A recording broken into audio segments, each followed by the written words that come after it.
जय हिंद। स्वागत करता हूँ मैं अपने यूट्यूब चैनल पे। आज हम आरआरबी ग्रुप डी रेलवे के जो प्रीवियस ईयर के क्वेश्चन हैं उस पर हम लोग चर्चा करेंगे, जो कि काफ़ी इंपॉर्टेंट होने वाला है।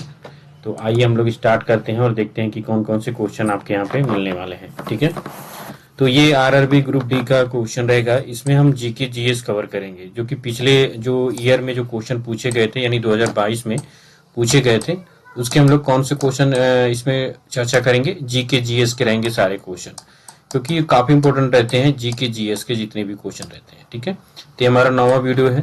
आप लोग अगर चैनल पे बने रहे तो चैनल पे आप लोग जरूर सब्सक्राइब कीजिए, चैनल को लाइक कीजिए, शेयर कीजिए अपने दोस्तों के साथ। ठीक है, तो आइए हम लोग स्टार्ट करते हैं, देखते हैं कौन कौन से क्वेश्चन इसमें मिलने वाले हैं। तो पहला क्वेश्चन है, कह रहा है जैन धर्म में जैन शब्द संस्कृत शब्द जिन से लिया गया है, जिसका अर्थ है क्या है, अर्थात जिनमें सभी मानवीय भावेशों पर विजय प्राप्त कर ली हो। तो जिसका अर्थ क्या होता है, विजेता। क्या होता है, विजेता। इसमें दिया है ऑप्शन फुर्ती, अमर, खरापन, लेकिन यहाँ पे जो राइट आंसर होगा आपका विजेता। देखिए, इसका सभी मानवीय भावों पर विजय प्राप्त कर लिया हो, मतलब इसका आंसर तो यहीं पे दे दिया है, तो आपका जो राइट आंसर होगा विजेता होगा। ठीक है, अगला क्वेश्चन है, कह रहे नीचे दी गई तालिका गर्भ निरोधन की 4 विधियों और उनके कार्य करने के तरीकों को दर्शाती है, तो कौन सा विकल्प इनमें से सुमिलित को दर्शाता है। तो विधि और प्रभाव। कॉपर टी, ए दिया है कॉपर टी, बी दिया है आपका मुट्ठी गोलियां, ठीक है, तीसरा दिया कॉन्डोम, चौथा दिया है तंत्र का उच्छेदन। तो ये 4 दिए हैं, इसमें से आपको मिलान करना है। तो अंडाणु गर्भाशय तक नहीं पहुंचेगा, शुक्राणु गर्भाशय ग्रीवा तक नहीं पहुंचेगा, रोपण तक रुक जाएगा, निषेचन तक रुक जाएगा। तो देखिए, इसका जो सी का होगा दूसरा, यहां से आप लिखा सकते हैं सी का होगा दूसरा। सी का दूसरा इसमें मैच कर रहा है, बाकी किसी में नहीं। बस आपको एक ही ध्यान देना है, सी का दूसरे से मैच कर रहा है, तो ऑप्शन नंबर आपका चौथा सही होगा। ठीक है, सी का दूसरा होगा, तो आपका सी का यहाँ पे कोई भी दूसरा नहीं है, सिर्फ चौथा नंबर दिखा रहा है। एक आपका चौथा होगा, ए का चौथा, यानी कॉपर टी लगवाने से निषेचन रुक जाता है। बी जो है आपका गुत्थी गोलियां जो है तीसरा नंबर पे रुक जाती है, रोपण रुक जाता है। सी जो है आपका शुक्राणु गर्भाशय ग्रीवा तक नहीं पहुंचता है। और डी जो है तंत्रिका उच्छेदन, यानी पहला होता है अंडाणु गर्भाशय तक नहीं पहुंचेगा। तो ये आपका सही मिलान जो होगा ऑप्शन नंबर चौथा होगा।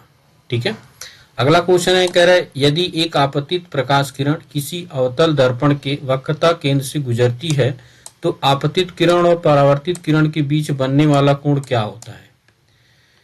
देखिए, जब कोई आपतित किरण किसी अवतल दर्पण पर गुजरती है, तो उसके बीच का जो बनने वाला कोण होता है वो कितना होता है। ठीक है, देखिए ये है आपका अवतल दर्पण,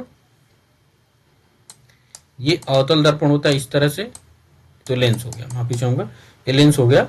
लेकिन ये उसकी जो वक्रता त्रिज्या होती है, उसकी क्या होती है, गुजरती है, तो उसका जो कोण होता है वो कितना होता है, 0 होता है। कितना होता है, 0 होता है, 0 डिग्री होता है। अगला क्वेश्चन कह रहा है प्रथम पंचवर्षीय योजना के शुभारंभ के समय योजना आयोग के अध्यक्ष इनमें से कौन थे।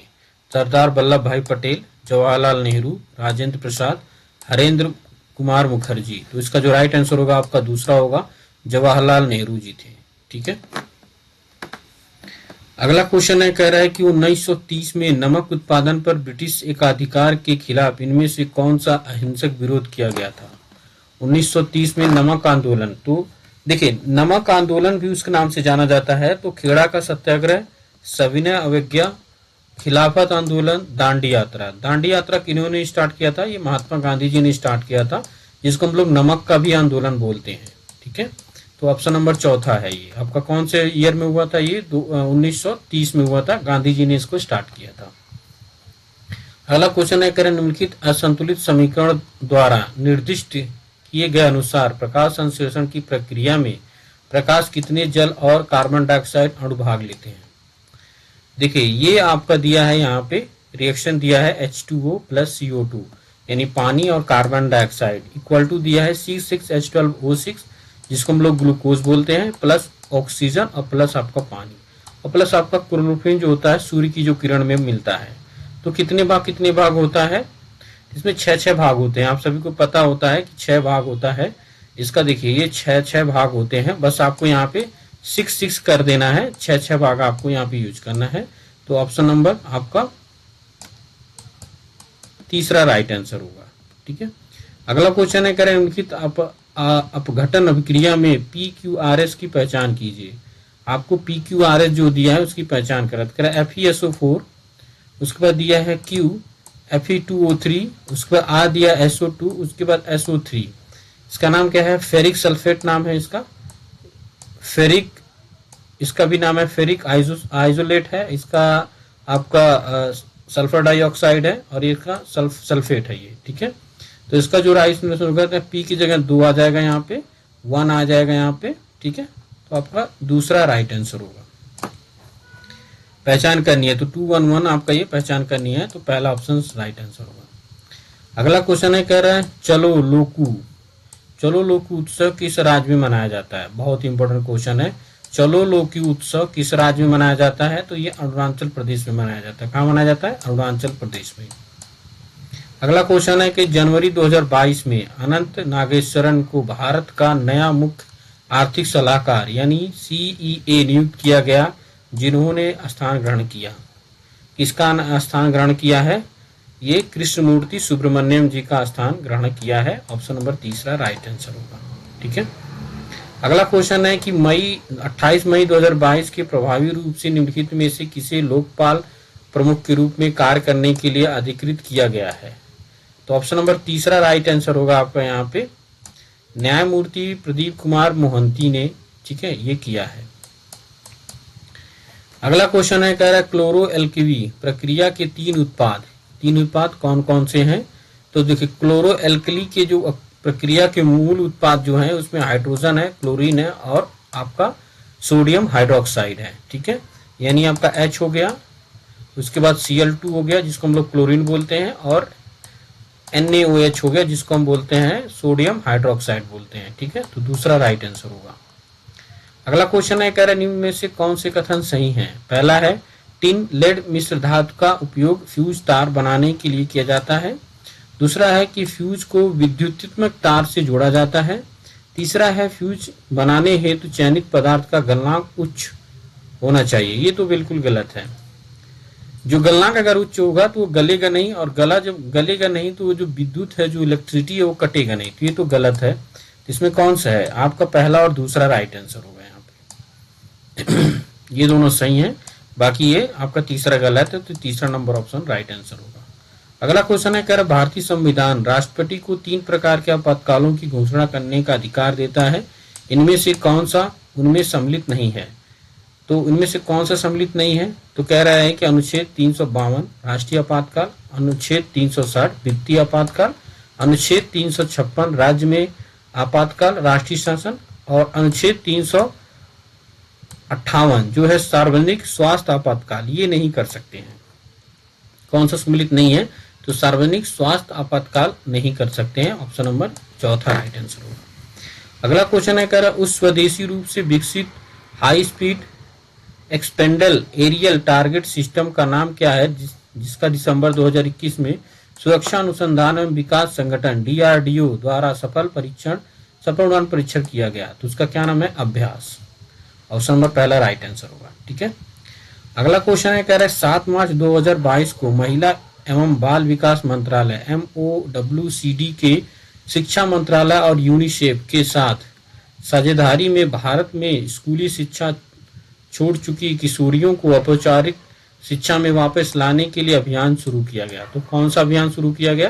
तो ऑप्शन नंबर दूसरा है कन्या शिक्षा प्रवेश उत्सव, यानी ऑप्शन नंबर दूसरा राइट आंसर होगा। अगला क्वेश्चन है, कह रहा उष्णकटिबंधीय सदाबहार वन भारत में इनमें से किस राज्य में पाए जाते हैं? तो आपको पता है उष्णकटिबंधीय सदाबहार वन, तो ये केरल में पाए जाते हैं। कहाँ पाए जाते हैं? केरल में पाए जाते हैं। ऑप्शन नंबर पहला राइट आंसर होगा। बाकी इन सभी में तो होता ही नहीं है सदाबहार वन। राजस्थान में भी नहीं होता, गुजरात में नहीं होता, उत्तर प्रदेश में तो होता नहीं है। केरल होता है, केरल में होता है और वेस्ट बंगाल में होता है। तो केरल ऑप्शन दिया है, केरल आपका राइट आंसर होगा।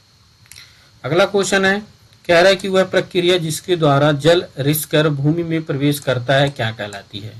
तो अंध स्कंदन कहलाती है। क्या कहलाती है? अंध स्कंदन।